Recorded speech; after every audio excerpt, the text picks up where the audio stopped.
Let's take a look at your original sketch.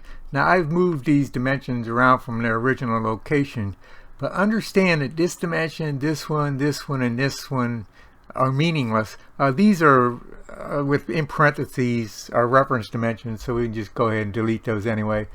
But in manufacturing, in the real world, we can't inspect these dimensions. We can't manufacture these dimensions. And so as we go through this, we will use real dimensions that we can actually edit and the model doesn't break, and that we can inspect and that we can manufacture. I'm going to finish this sketch for a minute, and actually let me turn that sketch visibility back on. I'll turn the body off. And I see that there's 1, 2, 3, 4, 5 construction lines here. Three construction lines appear to be vertical and 2 that appear to be horizontal.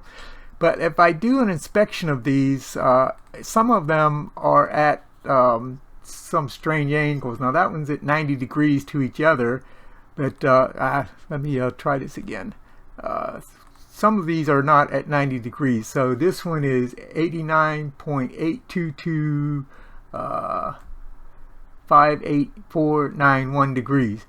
That can't be manufactured, it can't be inspected, and so I am going to assume that these construction lines that are almost vertical are intended to be vertical, and the construction lines that are almost horizontal are considered to be horizontal as I continue with the design.